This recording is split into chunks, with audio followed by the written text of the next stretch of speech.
कृष्ण कृष्ण हरे हरे हरे राम राम राम हरे हरे हरे कृष्ण कृष्ण कृष्ण हरे हरे राम राम राम हरे हरे कृष्ण कृष्ण कृष्ण हरे राम राम हरे हरे। ओम अज्ञानतिमिरन्धस्य ज्ञानाञ्जनशलाकया चक्षुरुन्मिलितं येन तस्मै श्री गुरुवे नमः। नमो विष्णुपदाय कृष्णपृष्ठाय भूतले श्रीमते जगन्नाथ नामिने। नमो आचार्य प्रदाय निताय कृपाप्रदायते गौर कथा धामा दया नागरे गार्मे तारुणे। नमो विष्णुपदाय कृष्णपृष्ठाय भूतले श्रीमते भक्ति वेदांत स्वामी नामिने। नमस्ते सरस्वते देवे गौरवाणी प्रचारिणी निर्विशेष शून्यवादी पाश्चात्य देशे तारिणी।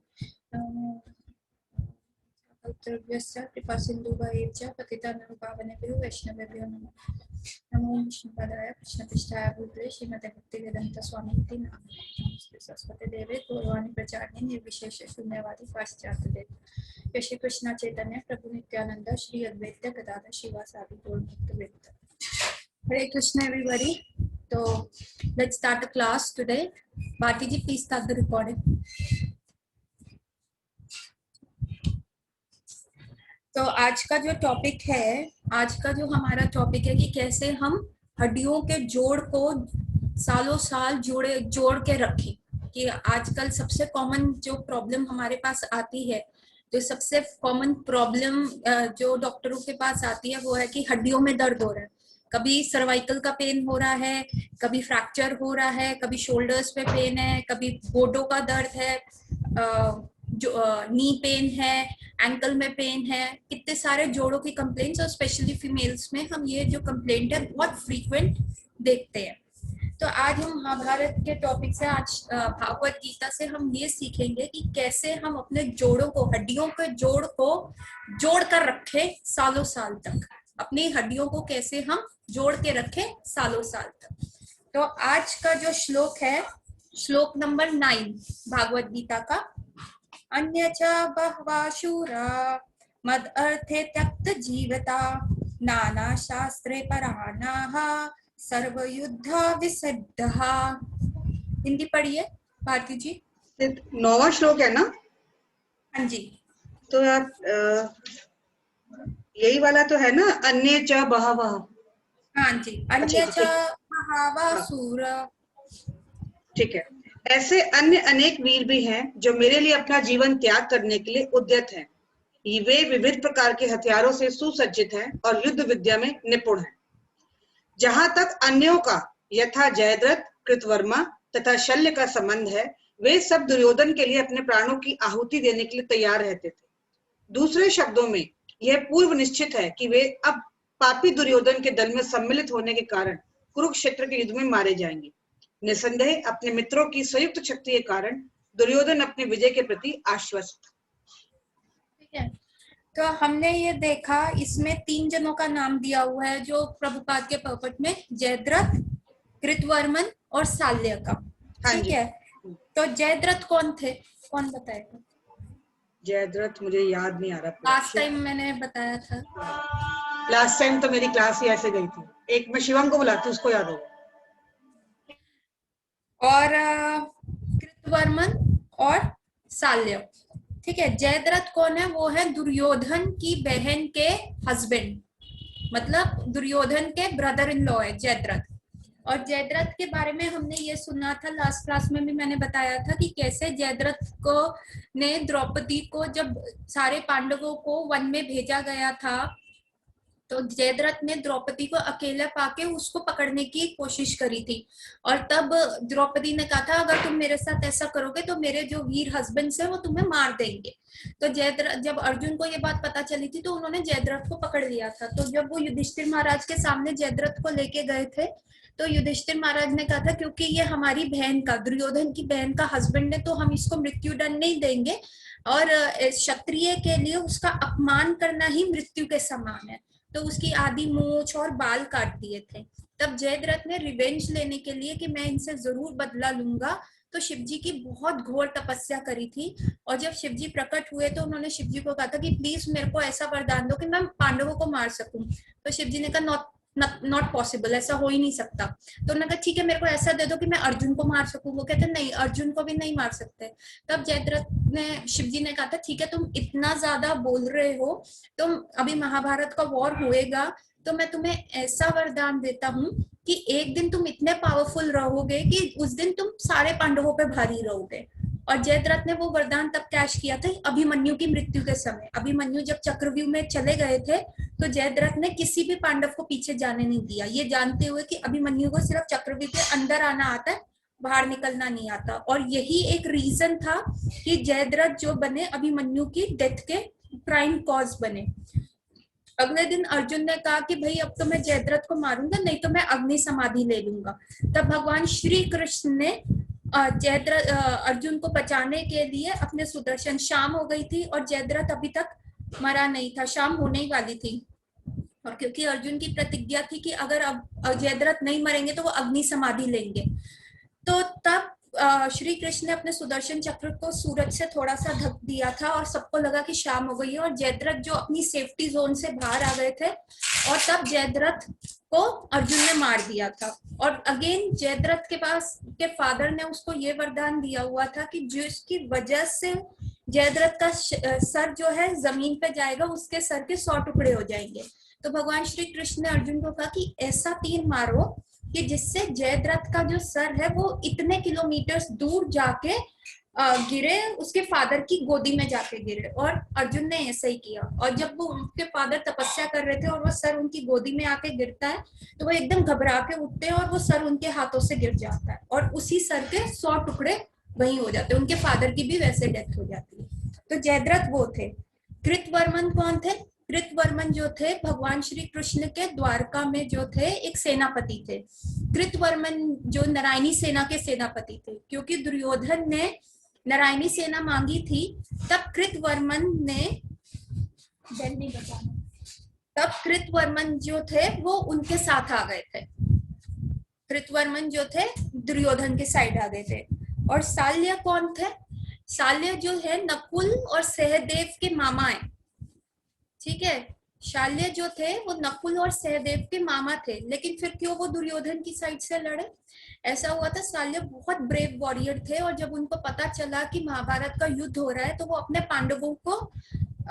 पांडवों की साइड से लड़ने आए। तो ये बात दुर्योधन को पता थी कि वो शाल्य किंगडम से एक ही रास्ते से आएंगे, तो उस रास्ते में दुर्योधन ने क्या किया कि इतना वीर योद्धा है तो ये मेरी साइड से लड़े तो अच्छा है। तो उन्होंने पूरे रास्ते में ऐसे ऐसे शिविर बिठा दिए जहाँ पे बहुत ज्यादा खाना था, पानी था, इंजॉयमेंट था। तो शाल्य की जब पूरी सेना आती वो थक जाती तो कहती वाह कितना अच्छा शिविर है यहाँ पे, हम यहाँ पे आराम करेंगे। तो शाल्य को ये लगा कि शायद ये जो शिविर है ना वो युधिष्ठिर महाराज ने मेरे लिए बनाया है, क्योंकि मैं उनकी साइड से लड़ने आ रहा हूँ। तो ऐसे पूरे रास्ते में बहुत सारे शिविर थे जहाँ शाल्य रुके। और जब वो लास्ट शिविर में आए तो तब दुर्योधन ने तब शाल्य ने कहा कि मैं बहुत प्रसन्न हूँ कि वहां के रखे हुए सेवकों से कि मैं बहुत प्रसन्न हूँ, जाओ अपने मास्टर को बुलाओ और कहो कि मैं उनकी तरफ से युद्ध लड़ने को तैयार हूँ और मैं उनको फुल सपोर्ट दूंगा, मैं उनके। तभी दुर्योधन वहां पे आते हैं और दुर्योधन को वो कहते हैं कि आपका दुर्योधन को वो बोलते हैं क्या, हाँ, दुर्योधन जो होते शाल्य के पास आता है और कहते हैं कि नहीं नहीं ये जो शिविर लगाए ये युधिष्ठिर महाराज ने नहीं लगाए, ये मैंने लगाए हैं और आपने पूरा सपोर्ट लिया है, मतलब गेस्ट बन के आए हैं, तो अब मैं आपसे यही निवेदन करता हूँ कि आप मेरी साइड से लड़ाई करें। तो इसलिए जो शाल्य नकुल सहदेव के मामा थे, सगे मामा थे, माधवी उनकी मदर थी, उनके भाई थे, तो वो जो है दुर्योधन की तरफ से उनको लड़ना पड़ा। और शल्य वही थे कि जिनको आगे जाके जब कर्ण युद्ध में आया था तो कर्ण ने उनको कहा था कि आप मेरे जो है सेनापति बनिए, सॉरी सेनापति मत बनिए, मेरे रथ चालक बनिए, ठीक है। तो शैल्य को बड़ा गलत गंदा लगा कि कहते कि तुम मेरे को रथ चालक बना रहे हो, मैं कितना शूरवीर योद्धा हूँ, क्योंकि शैल्य बहुत समझदार थे, उनका इंटेलिजेंस बहुत अच्छा था और फाइटिंग का था। तो कर्ण जो था बार बार यही कहता था कि काश अर्जुन के जैसा सारथी मेरा भी हो। तो तब उसने दुर्योधन को कहा था कि शल्य ही एक है हमारी फैमिली में जो हमको हेल्प, मतलब हमारी वॉरियर साइड से जो मेरा रथ चालक बनने के लिए बहुत ज्यादा अच्छा है, वो ही कर सकता है। और शैल्य ही थे जिनके कटु शब्द सुन सुन के करण को बहुत वो होता था। शैल्य जो बेसिकली थे एक पार्ट एंड पार्सल थे करण के फेलियर में। तो इसलिए हमें किसी को फोर्स करके, हम इससे ये सीखते हैं कि हमें किसी को फोर्स करके अपना रिलेशनशिप नहीं स्ट्रॉन्ग करना चाहिए, कि किसी के पीछे जाके कि तुम मेरे साथ ऐसा अच्छा बिहेव करो, तुम मेरे साथ ऐसा करो। और जनरली हमारे आज की क्या प्रॉब्लम्स है कि मेरे जितने भी फ्रेंड्स हैं, फेसबुक पे मेरे पोस्ट को लाइक किया जाए, हर घड़ी घड़ी हम क्या देखते हैं, मेरा लाइक कितने लाइक्स आ गए हैं, कितने हार्ट्स कमेंट्स आ गए हैं, कितने कमेंट्स आ गए हैं। तो इससे क्या होता है, हम बहुत ज्यादा इनसिक्योर हो जाते हैं। तो करण को भी क्या था कि अपने बाहुबल पे भरोसा नहीं था कि मेरे को कोई भी सारथी मिलेगा, कोई है। ऐसे ही हम भी बहुत सारी चीजें अपनी लाइफ में लकी चार्म्स बना देते हैं कि अगर मैं ये करूंगा, कितने सारे हमारे अंधविश्वास होते हैं कि आज ये ऐसे हम जाएंगे तो हमारा ये अच्छा होएगा, आज लाल कपड़ा पहन के जाएंगे तो अच्छा होएगा। तो ऐसे ही हम अपनी सक्सेस, अपने बाहुबल को कॉम्प्रोमाइज करते हैं ऐसी छोटी चीजों से। करण को भी यही था कि अगर मेरे पास भी अच्छा सारथी होएगा ना तो मैं विन कर पाऊंगा। तो उसने इसलिए शाल्य को अपना किया, और जबकि शाल्य अगेंस्ट था करण के। तो जब करण वो एक वरदान था, एक वेपन का वरदान था कि वो इंद्र भगवान से उसको मिला था कि जो वो चलाएगा तो वो अर्जुन को वो डिफीट कर पाएगा एक दिन, मतलब वो बहुत पावरफुल बाण था।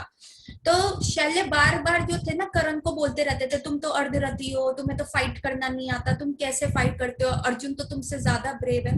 तो इतना ज्यादा कोई किसी को बोले, अगर आप भी आज जाओ किसी पेड़ को जाके इतनी गालियां दो या कुछ भी करो, तो आप देखोगे कि जो साउंड वाइब्रेशन है वो कहीं ना कहीं हार्म करती है।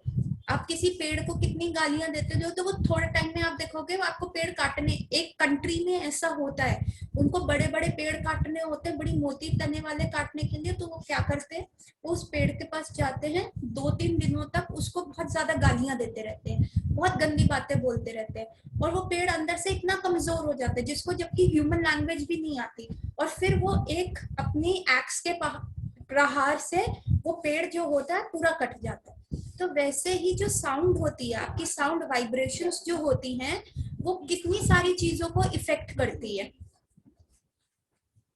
तो यही था कि शाल्य जो बार बार करण को बोलते रहते थे, उसको एक कहानी सुनाए कि भाई एक हंस था और एक कौवा था, और उसने हंस को देख के कहा कि तुम ईगल, ईगल को देख के कहा, एक क्या कहते हैं ईगल को हिंदी में, बाज। एक बाज था और एक कौवा था, बाज और कौवे में बात हो रही थी। कौवा बार बार बाज को बोलता रहता है, तुम कैसे हो, तुम क्या करते हो, तुम इतने काले हो, मेरे को देखो। और कौवा अपना बहुत ज्यादा गुणगान करता है। तो बाज कहता है ठीक है आज एक दिन कंपटीशन कर लेते हैं। तो बाज जो होता है पूरे ओशियन को फ्लाई करके चला जाता है, लेकिन जो कौवा कहता है इसमें क्या है, मैं भी कर सकता हूँ। और जो वो आधे रास्ते ही जाता है ओशियन के, तो वो कौवा जो होता है वह उसको थक जाता है और वो डूबने लगता है। तब बाज जो होता है वो कुछ शब्द नहीं बोलता, लेकिन उसका अपना पावर ही सेल्फ बताने वाला होता है कि देखो मैं कितना पावरफुल हूँ। और वो कौवा जो इतना ज्यादा अपने आप को फेंकता होता है कि मैं ऐसे कर सकता हूँ, मैं वैसे कर सकता हूँ, वो ओशियन में डूब जाता है।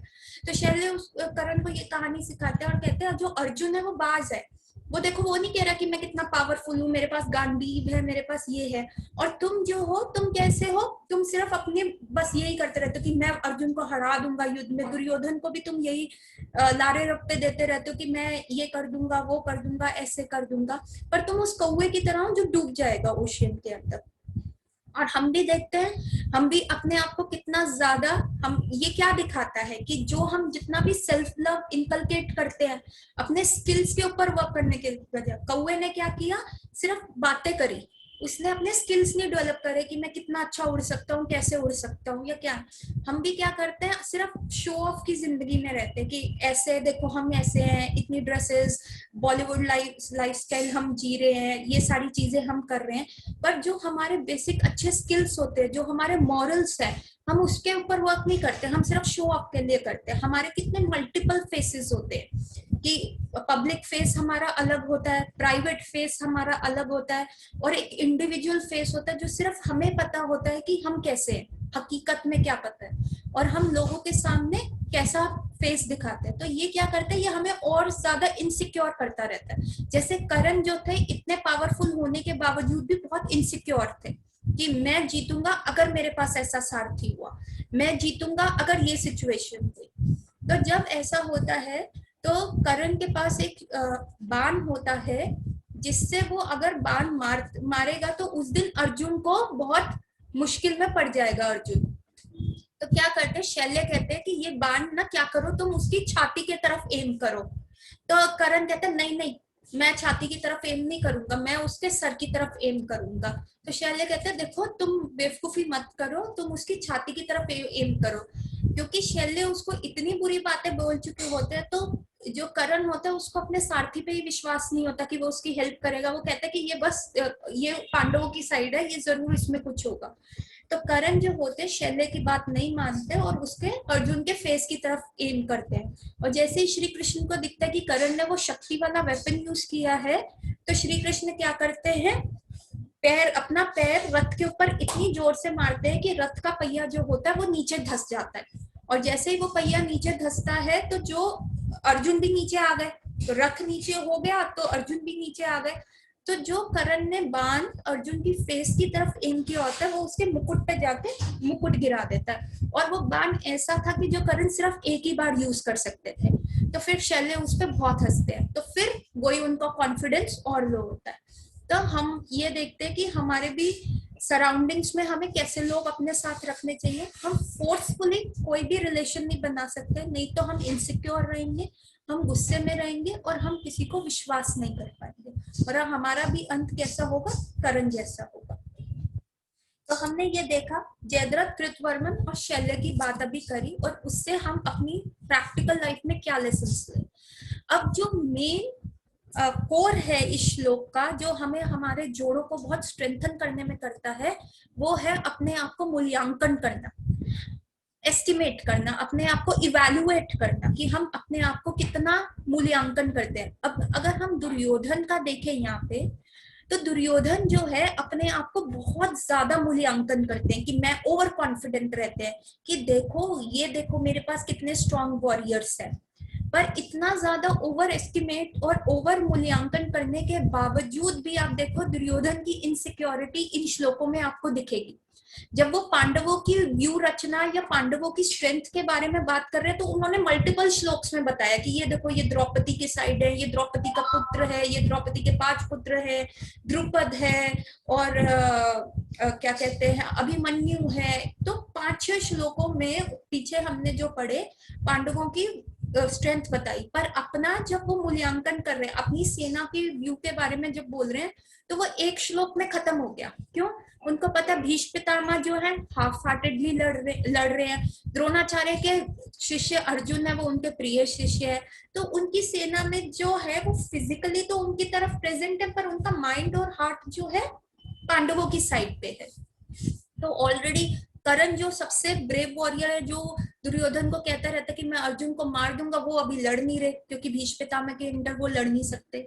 तो अगर हम इस सेंटेंस में देखें, अगर हम इस पॉपट में देखें, तो आप ये लिखिए दुर्योधन क्या कह रहे हैं कि ये जो वॉरियर्स हैं जो मेरी तरफ से क्षत्रिय लड़ रहे हैं, ये अपनी जिंदगी मेरे लिए दे देंगे।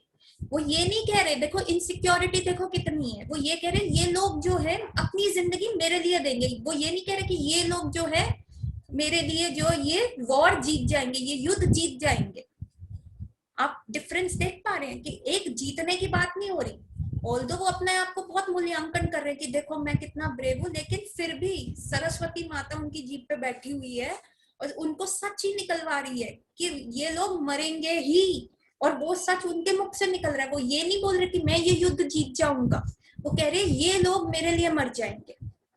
तो जो भी जितना ओवर कॉन्फिडेंट, ओवर आप मूल्यांकन करोगे क्या होगा, तो आपके जो माइंड में चाहे आप कितना भी शो ऑफ कर लो, अंदर डर रहेगा। जो एब्सोल्यूट ट्रुथ है, जो जिंदगी का सच है, वो हमेशा रहेगा। चाहे हम कितने भी ब्रेव क्यों ना हो, चाहे हम कितने भी ब्यूटीफुल क्यों ना हो, या हम कितने भी बड़े स्कॉलर क्यों ना हो, डेथ जो है वो जिंदगी का सच है, कड़वा सच है, जो रहेगा ही रहेगा। दुख, जड़ा, व्याधि जो कहते हैं, जन्म, मृत्यु, जरा और व्याधि, डिसीज, बुढ़ापा, जन्म और मृत्यु, ये जिंदगी के जो 4 कटु सत्य हैं वो हमारी लाइफ में होंगे ही होंगे।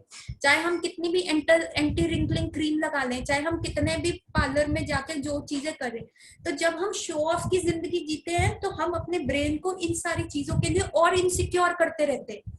जब हम अपना प्रैक्टिकल लाइफ रहते, ठीक है भाई ऐसा है, ऐसा रहेंगे, ऐसा जो है वो है, अब रिंकल आ गया तो आ गया, बाल सफेद हो गए तो हो गए। लेकिन आजकल युग जैसे जैसे बढ़ता जा रहा है, हमने ये शो ऑफ की चीजें बढ़ते रह रहे हैं, तो ये सारी चीजें क्या होती है, सरस्वती जी हमारी जीभ पे आके सत्य निकाल ही देती है। जो 4 कटु सत्य हैं जीवन के, वो आपको फेस करने ही पड़ेंगे, चाहे अभी नहीं तो बाद में। और ये चीज क्या करती है, हमें मेंटली इम्बैलेंस बना लेती है। तो हम क्या करते हैं, हम एक्सेप्टेंस में ही नहीं आते कि भाई ये मेरे को हो गया, बुढ़ापा आ गया, मेरे बाल सफेद हो गए, या कोई डिसीज हो गया। हम फिर भी वो परफेक्ट लाइफ में जीने के लिए करते हैं, और जब हम ओवर परफेक्शन की तरफ जाते हैं तो हम अपने शरीर को खराब करते हैं। तो जो ये दुर्योधन का ओवर कॉन्फिडेंस है, शो ऑफ है, वो आजकल के टाइम से कंपेयर किया जाए हमारी Facebook life, Instagram life, social networking life, likes, dislikes, hearts, और जो भी क्या कहते हैं, इमेजेस, क्या कहते हैं वो, क्या कहते हैं, ई से इमोजीज, इमोजीज, हाँ इमोजीज। तो जितने हमारी कंप्लीट लाइफ वो इमोजीज के अराउंड ही सेंट्रल हो गई है, ठीक है। और यहाँ पे भी देखिए दुर्योधन कैसे कह रहा है, मेरे लिए ही अपनी जिंदगी देंगे, तो अपना मूल्यांकन और ऊपर कर रहे हैं कि मैं तो बहुत बड़ा वॉरियर हूँ, ये लोगों की जिंदगी जो है मायने नहीं रखती, इनकी जिंदगी जाए। तो ठीक है, तो ये इनसिक्योरिटी भी दिखाते हैं, और वो जो ऑप्टिमिज्म था, आशावाद में छुपा हुआ निराशावाद दिखाते हैं। और वही होता है जब हम अपनी फेसबुक पे अच्छी हैप्पी फैमिली की फोटो डालते हैं, तो वो बहुत आशावादी फैमिली, या हम मूवीज देखते हैं उसमें हम बहुत आशावादी चीजें देखते हैं, लेकिन क्या होता है पीछे हमारा जो अगली ट्रुथ होता है वो हमें इनसिक्योर करता रहता है। और इनसिक्योरिटी से सबसे ज्यादा डिसीजेस आते हैं, इनसिक्योरिटी से सबसे बड़ा कॉज है डिप्रेशन का। तो आज हमने कितने सारे डिसीजेस अभी कवर कर लिए, कि हमने ये भी देख लिया कि कैसे इनसिक्योरिटी से डिप्रेशन होता है, ओवर अपने आप को मूल्यांकन करने से इनसिक्योरिटी आती है, इनसिक्योरिटी से डिप्रेशन होता है, एक्सेप्टेंस नहीं आती, हम अपने आप को एक्सेप्ट नहीं कर पाते, जो जिंदगी में प्रॉब्लम्स आती है हम उसको एक्सेप्ट नहीं कर पाते, और सबसे बड़ा रीजन फिर क्या करते हैं, क्या रिएक्शन आता है, या तो वायलेंस कर दो, मार दो, या मर जाओ। मतलब आजकल के टीनेजर्स के पास सिर्फ 2 ऑप्शंस रह गए, टीनेजर्स, एडल्ट्स, या कह दो या तो मार दो या मर जाओ, या वायलेंस करो, प्रोटेस्ट करो, अपनी बात अच्छे से ना रखो, पब्लिक चीजें तोड़ फोड़ कर दो, हर चीज कर दो, या तो फिर सुसाइड कर दो। मतलब यही आजकल जो है, तो ये क्या है, ये डिस्ट्रक्टिव मेंटालिटी है, ये दुर्योधन मेंटालिटी, ठीक है। अब अगर हम ओवर मूल्यांकन भी ना करें, तो लो मूल्यांकन, अपने आप को कम मूल्यांकन करना भी अच्छी बात नहीं है, कि भाई मैं तो ये कुछ कर ही नहीं सकता, मैं तो बहुत इतना ज्यादा मेरे पे प्रेशर हो गया है काम का, इतनी ज्यादा चीजें मेरे पे हो गई हैं। तो जब अपने आप को आप लो भी मूल्यांकन करते हो तो ये भी अच्छी चीज नहीं है। तो उसमें सबसे ज्यादा जाते हैं आपके जोड़, आपकी हड्डियां और आपकी नसें। अगर आप मेरे को बोल रहे हो मेरे के हड्डी में दर्द है या मेरी नसों में दर्द है, तो ये सबसे बड़ा आपका रीजन है कि आप अपने आप को लो एस्टिमेट कर रहे हो, आपका कॉन्फिडेंस लो है, ठीक है, डी इवैल्यूएट कर रहे हो अपने आप को। गर्दन की दर्द का मैक्सिमम लोगों को क्या है, सर्वाइकल पेन हो रहा है। क्यों हो रहा है भाई सर्वाइकल पेन? लाइफस्टाइल डिसऑर्डर है क्या सर्वाइकल का पेन? कि भाई ऐसे हम टीचर्स हैं चेक कर रही है, टेलर्स हैं जो सुई धागे से काम कर रही। अरे पहले के जमाने में लेडीज कितना काम करती थी, गेहूं खुद छानती थी, खुद धोती थी, खुद पीसती थी, उनको कभी सर्वाइकल का पेन नहीं हुआ, तो हमें क्यों है? सर्वाइकल का पेन होता है जब हम आपको इतना ज्यादा लो अपने आप को ले जाते हैं कि मेरे पास जितनी भी रिस्पॉन्सिबिलिटीज है मैं नहीं संभाल पाऊंगा, या मैं हर एक रिस्पॉन्सिबिलिटी में अपना मत्था डालता हूँ, हर चीज में मैं इंटरफेयर करूँ कि ये भी मेरे को करना है, ऐसे भी मेरे को करना है, वैसे भी मेरे को करना है। तो क्या होगा कि आपकी गर्दन सिर्फ एक ही काम में लगी रहेगी। जैसे एग्जाम बच्चा लिख रहा है या कोई सुई धागे से काम कर रहे हो, तो आप सिर्फ यही काम कर रहे हो, आप साइड में नहीं देख पाओगे। तो जब आप जिंदगी के बर्डन से इतने ज्यादा स्टकअप हो गए कि आपकी गर्दन के ऊपर सारा डर है और आप आसपास की जिंदगी को नहीं देख पाओगे, तो सर्वाइकल का पेन आता है। ठीक है, सिर्फ एक ही डायरेक्शन में देखते रहोगे तो आपकी गर्दन जाएगी। तो हर चीज को प्रायोरिटाइज करो कि क्या आपकी इंपॉर्टेंस है, हर चीज को इकट्ठे मत करो, हर चीज को, हर बर्डन आपने नहीं लेना। हर बर्डन लेते रहोगे तो सबसे ज्यादा, आपने एटलस साइकिल का लोगो देखा है? पहले टाइम में एटलस साइकिल चलती थी, उसका लोगो कैसा था, किसी को याद है? एटलस साइकिल का लोगो था कि एक जो आदमी है, वो बंदा है, वो बैठा हुआ है और उसके ऊपर पूरा वर्ल्ड है, पूरा वर्ल्ड उसकी गर्दन पे है, तो उसकी गर्दन क्या झुक रही है। तो वही चीज जो है, जब आप पूरी सारी चीजों की, छोटी चीजों को छोटी ना रख के बड़ी बना दोगे कि अरे उस, आप जा रहे हो, आपने अपनी पड़ोसन से हेलो बोला और उसने आपको जवाब नहीं दिया, वो किसी और ध्यान में थी, तो आप छोटी चीज को बड़ा कर देते हो। देखा, उसने मेरे साथ ऐसा किया, अगली बार मिलेगी तो मैं भी उसके साथ ऐसा करूंगी, मैं उससे भी बात नहीं करूंगी, मैंने उससे इतने अच्छे से ग्रीट किया, उसने मेरे को बोला नहीं, वो अपने आप को समझती क्या है। तो वो चीज 5 सेकंड में भूल चुकी है, आपने क्या किया, उस छोटी चीज को बड़ा बना दिया अपने माइंड में। यदि आप छोटी चीजों को छोटा रखोगे तो आपको कभी भी सर्वाइकल का पेन नहीं होगा, लेकिन अगर आप छोटी चीजों का एक्सेसिव चीर फाड़ करोगे, एक्सेसिव उसकी क्या कहते हैं, ऑटोप्सी करोगे, कि देखेंगे कि क्या क्या क्या एक्शन का क्या मतलब था, क्या चीज थी, वो चीज थी, वो थी, तो आपकी गर्दन हमेशा जाएगी। और जॉ बोन, फिर आती है ये जॉ बोन। जॉ बोन से हम कैसे बच सकते हैं? जॉ बोन का पेन, आजकल लोग कहते हैं खाना खाते हुए जॉ अटक गया, जॉ में दर्द हो रहा है, दांत का दर्द जॉ में जा रहा है। जॉ बोन का कैसे होता है? एक बड़ा कुत्ता है, एक छोटा कुत्ता है, बड़ा कुत्ता जो है बहुत भौंक रहा है और छोटा कुत्ता जो है जवाब नहीं दे पा रहा, तो जॉ बोन जाती है जब आप छोटे कुत्ते बनते हो। जब आप सही होते हुए भी बड़ी अथॉरिटी को या बड़े लोगों को, डोमिनेटिंग लोगों को ये नहीं बोल पाते कि नहीं आप सही हो। ठीक है, भारती जी आपका, भारती जी आपका ऑडियो ओपन है, ठीक है। तो आपने ये देखना है कि तब आपकी ये जॉ बोन चली जाती है कि जब आप अपना पॉइंट ऑफ व्यू लोगों के सामने नहीं रख सकते, आप अपना मूल्यांकन इतना कम कर रहे हो कि कोई भी आता जाता आपको डोमिनेट कर जाएगा, आपको दबा जाएगा, और आप जो है अपना पॉइंट ऑफ व्यू, आपकी सही चीज आप उनके सामने रख नहीं पा रहे, तो आपकी जो है जॉ बोन जाती है। हमें ये समझना चाहिए, बरसते हुए बादल, गरजते हुए बादल बरसते नहीं है और भौंकते हुए कुत्ते काटते नहीं है। तो ये चीज अगर हम अपने दिमाग में सेट कर लें तो हम अपनी जॉ बोन को बचा सकते हैं, ठीक है। और फिर आते शोल्डर और ये आर्म। भाई मेरे आजकल क्या है, फ्रोजन शोल्डर। फ्रोजन शोल्डर बहुत कॉमन प्रॉब्लम है, आते जाते बहुत सारे लोगों को फ्रोजन शोल्डर हो रहा है, या हाथ में दर्द हो रहा है, या ऐसी चीजें हो रही है। तो ये कैसा है कि भाई कि इतने आप अपने रिलेशनशिप में, फ्रेंड्स के साथ, अपने पार्टनर के साथ, या अपने कुलीग्स के साथ, या आपके नेबर में कितने भी सारे लोग हो, आप अपने आप को मूल्यांकन उनसे कम कर रहे हो कि उनके साथ आप अच्छा बिहेवियर नहीं कर पा रहे, उनके साथ एक अच्छा रिलेशनशिप नहीं डेवलप कर पा रहे, तो इसलिए आपके ये शोल्डर बोन्स आते हैं, चाहे आपको फाइनेंशियल प्रॉब्लम हो। जब अर्जुन ने देखा कि मेरे युद्ध कर रहा हूं मैं जो, और मेरे अपोजिट सेना में मेरे ये भाई ही खड़े हैं, मैं इनको कैसे मार सकूंगा, तो उसका जो गांडीव था, उसके शोल्डर्स जो इतने स्ट्रॉन्ग बाहुबली शोल्डर्स थे, उसका गांडीव शोल्डर से स्लिप कर गया। क्यों? क्योंकि उसके शोल्डर्स कांपने लगे और वीक हो गए। क्यों? क्योंकि उसने अपने आप को मूल्यांकन कर लिया कि इतना सारी रिस्पॉन्सिबिलिटी मैं कैसे करूंगा, वॉर जीतने की रिस्पॉन्सिबिलिटी अर्जुन की, मेरे कंधों पे सारा बाहर है, मैं कैसे संभालूंगा।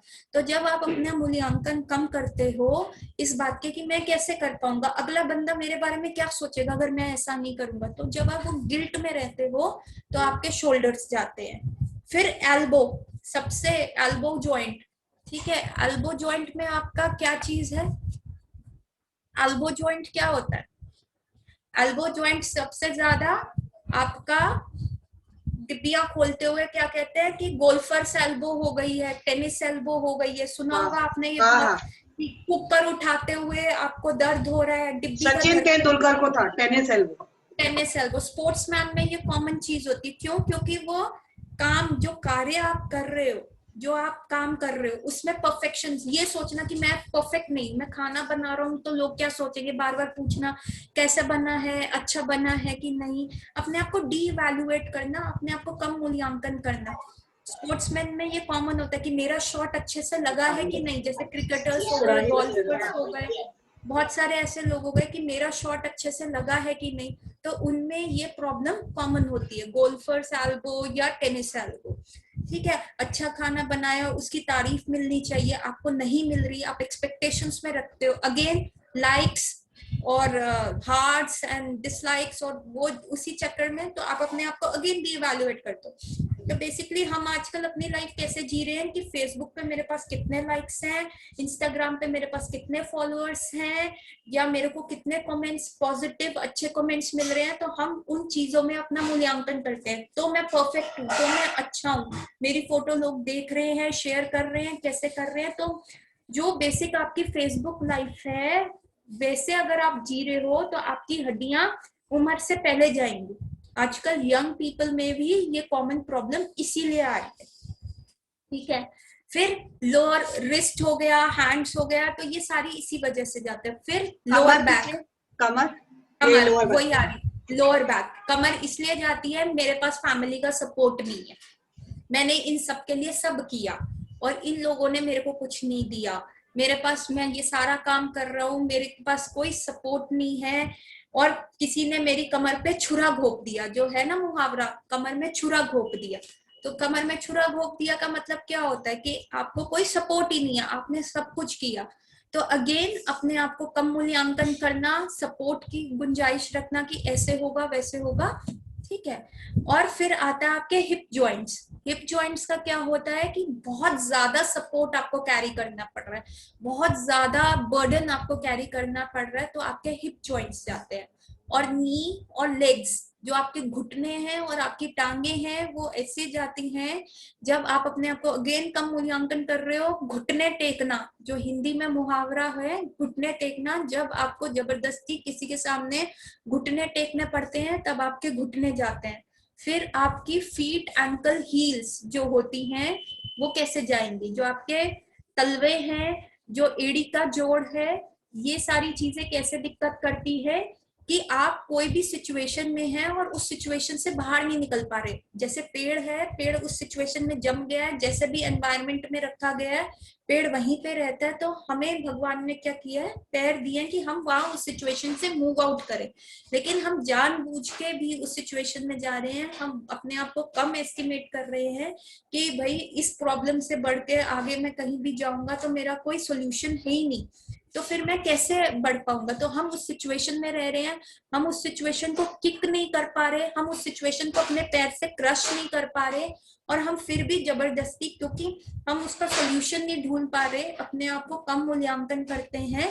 तो हमारे जो एंकल्स, जो आजकल कॉमन है, एड़ी की हड्डी बढ़ गई, क्यों बढ़ गई है ना, क्यों बढ़ गई आपकी एड़ी की हड्डी, क्योंकि आप उस सिचुएशन को क्रश नहीं कर पा रहे। पैर बढ़ रहा है कि मैं बढ़ जाता हूँ ताकि मैं उस सिचुएशन को क्रश कर पाऊं, पर लेकिन हम उस सिचुएशन को नहीं क्रश कर पा रहे, तो एड़ी में दर्द, सुबह उठते ही पैरों में दर्द होता है, पहले 2-3 स्टेप्स नहीं रखे जाते, इतना पेनफुल होता है, फिर पूरा दिन ठीक चलता है, सुबह के पहले 2-3 स्टेप्स क्यों मुश्किल हो रहे हैं, क्योंकि उसी समय रिमेम्बर होता है, नींद से उठते ही हम प्रेजेंट सिचुएशन के साथ कोरिलेट कर पाते हैं, अरे यार मैं तो फिर उसी सिचुएशन में हूँ, इसी घर में हूँ, अब मेरी इससे साथ ऐसी लड़ाई होगी, मेरे को बॉस को ऐसे फेस करना है, मेरे को पड़ोसी को ऐसे फेस करना है। तो पहले 5-6 स्टेप्स जो होते हैं हम नहीं रख पाते, क्यों, एडी की में वो आता है कि यार तुम अपनी सिचुएशन से बाहर नहीं निकल पा रहे, उस सिचुएशन को किक आउट नहीं कर पा रहे, उस सिचुएशन को क्रश, पैर के नीचे दबा नहीं पा रहे, तो इसीलिए हमारी ये सारी हड्डियों में दर्द आता है। अब इसका सॉल्यूशन क्या है, मैं ओवर एस्टिमेट कर नहीं सकता अपने आप को, क्योंकि मैं दुर्योधन सिंड्रोम में जाऊंगा, शो ऑफ की लाइफ में जाऊंगा, इनसिक्योर बनूंगा, डिप्रेशन में जाऊंगा, मारूंगा या मरूंगा। ठीक है, मैं लो एस्टिमेट नहीं कर सकता अपने आप को, डीवैल्यूएट नहीं कर सकता, क्यों, क्योंकि मेरी हड्डियां चली जाएंगी, एक एक हड्डी मेरे एक एक इमोशंस के साथ है।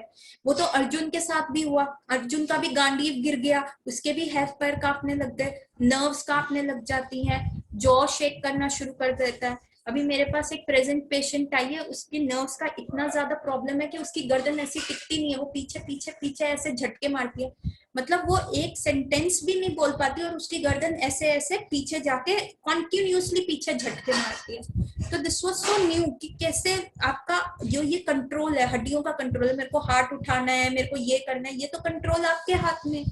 तो हम क्या करें, हमने स्मॉल थिंग्स को कितना बड़ा बना दिया, जिस वजह से हम क्या है अपनी बोन्स को दे रहे। तो व्हाट इज द सॉल्यूशन, आपके हिसाब से इसका क्या सॉल्यूशन होना चाहिए? अगर हम मुझे सम अपने आप होकर रहे तो, ना ओवर एस्टिमेट ना अंडर एस्टिमेट। नॉर्मल एस्टिमेशन क्या होता है? ऐसे तो हम नॉर्मल नहीं, स्टैटिस्टिक्स, मतलब हम कंपैरिजन या एस्टिमेट कर ही क्यों रहे हैं? मेरे को तो कई बार ये भी क्लियर नहीं होता कि जैसे आप खाने की बात कर रहे हो, घर में बहुत बार ऐसा होता है खाना बनाया, अब मेरे हिसाब से तो जब सबने खा लिया मैं उसी में खुश हूँ, मैं एप्रिसिएशन नहीं देख रही। ओके, कोई करता है तो अच्छा लगता है, लेकिन I am not hunting for appreciation. आप हंट नहीं कर रहे, लेकिन कई बार जिससे सबकॉन्शियस माइंड में डिफॉल्ट होता है, ठीक है, ह्यूमन ग्रोथ के लिए नहीं, अगर ये हम मैं अच्छा, रीवा में देखती हूँ, वो जब कुछ बनाती है ना, उसको हर चीज परफेक्ट चाहिए। अगर किसी ने कह दिया ना 2 हरी मिर्ची, तो वो 2 ही डालेगी, तीसरी नहीं डालेगी। पहले बटर, फिर उसके बाद सर्व करने में परफेक्शन चाहिए। बच्चों को आजकल के भाई ऐसे ही प्रॉपर रखा होना चाहिए, फिर सबसे पूछेंगे कैसा बना है, कैसा बना है, कैसा बना है। वही तो फेसबुक लाइफ है ना हाँ हमारी, कि कितने लाइक्स एंड डिसलाइक। हाँ बट द थिंग इज कि हमारे को परफेक्शन, ठीक है, आपको ये चीज सिखाई जाती है कि आपको कैसे लोगों को सर्व करना है, कैसे एक अच्छा गृहिणी बनना है, या अच्छी चीजें ये सब मदर्स अपनी डॉटर्स को सिखाती हैं। पर क्या स्लिप क्या होता है कि या तो हम उसे ओवर एस्टिमेट, अपने आप को ज्यादा मूल्यांकन कर लेते हैं, या हम अपने आप को लो मूल्यांकन कर लेते हैं कि I am good for nothing, मैं तो कुछ अच्छा नहीं कर सकता, मेरी लाइफ तो खराब है, मेरी लाइफ तो झंड है। नॉर्मल आजकल मेरे को ये सुनने को मिलता है, मैंने कुछ नहीं किया, हमारा हाँ, जो अपने सारे बच्चों में तो मैं ही सबसे पॉजिटिव हूँ, सारे दुखी हैं बेचारे। लेकिन what is the right estimation ना, कि हाँ, कि देखो अपनी सेल्फ ग्रोथ के लिए भी तो एक एस्टिमेशन चाहिए ना। अगर आप कंपेयर ही नहीं करोगे, अगर आप जिसको कहते हैं हेल्दी कंपटीशन में नहीं जाओगे, तो आप ग्रो कैसे करोगे? फिर तो आप ओवरली सेटिस्फाइड होगे अपने स्किन में कि ठीक है जो हो रहा है होने दो, तो दैट इज लेजीनेस। वो आपको कहेगा कि भैया इसको तो कोई फर्क ही नहीं पड़ता। तो जड़ वस्तु और चेतन वस्तु में फिर फर्क क्या हुआ? मेरे में कॉन्शियसनेस है और फिर एनिमल्स और मेरे में फर्क क्या हुआ? तो this is a homework for you कि अब आपने इसका सॉल्यूशन देखना है। इस श्लोक से हमने देख लिया कि what is the right estimation, हम अपने आप को क्या मूल्यांकन करें और किससे सीखें वो मूल्यांकन करना। और ज्यादा नहीं कर सकते तो भी मैं मरता हूँ, कम करता हूँ तो भी मेरी हड्डियां जाती हैं। तो हमने आज ये सीख लिया कि एक एक हड्डी, एक एक इमोशन एक एक हड्डी के साथ जुड़ा हुआ है। तो इसका सॉल्यूशन ओरिएंटेशन हम अपनी नेक्स्ट क्लास में डिस्कस करेंगे कि हम कैसे इसको सॉल्व करें। और नेक्स्ट वाला हम श्लोक भी नेक्स्ट क्लास में लेंगे कि हड्डियों को आपको कैसे बचाना है, अपने राइट स्टैटिस्टिक्स क्या करने हैं, बच्चों के साथ हम कैसे डील कर सकते हैं राइट वे में, क्या उनको कैसे बताएं कि आपको फेसबुक लाइफ नहीं जीनी, आपको जो लाइफ जीनी है वो रियल लाइफ जीनी है, प्रैक्टिकल लाइफ जीनी है, अपने को डिसीज फ्री रखते हुए जीनी है, साथ में अपने आप को बचाते हुए चलना है। क्योंकि भगवान कहते हैं यहाँ पे तो पद पद पे ये दुखाले अशाश्वतम है मटेरियल वर्ल्ड, और पद पद पे इतनी प्रॉब्लम्स हैं। तो टूटना नहीं है और ना ही तोड़ना है। तो कैसे डिफेंस को स्ट्रॉन्ग रखे, कैसे अपनी इम्यूनिटी को स्ट्रॉन्ग रखे, तो हम ये अगली क्लास में डिस्कस करेंगे। तो अभी तक किसी का कोई प्रश्न, किसी कोई चाहता है कुछ मैं रिपीट करूं? प्रश्न सबको समझ में आ गया? ठीक है, तो प्लीज मेरे को नेक्स्ट टाइम इसी क्वेश्चन से हम शुरू करेंगे। So let's end our class here. Hare Krishna everybody. Hare Krishna Krishna Krishna Hare Hare, Hare Ram Ram Ram Hare Hare, Hare Krishna Krishna Krishna Hare Hare, Hare Ram Ram Ram Hare Hare, Hare Krishna Krishna Krishna Hare Hare, Hare Ram Ram Ram Hare Hare. Okay, Hare Krishna. Meet you on next Wednesday. ठीक है, हरे कृष्ण।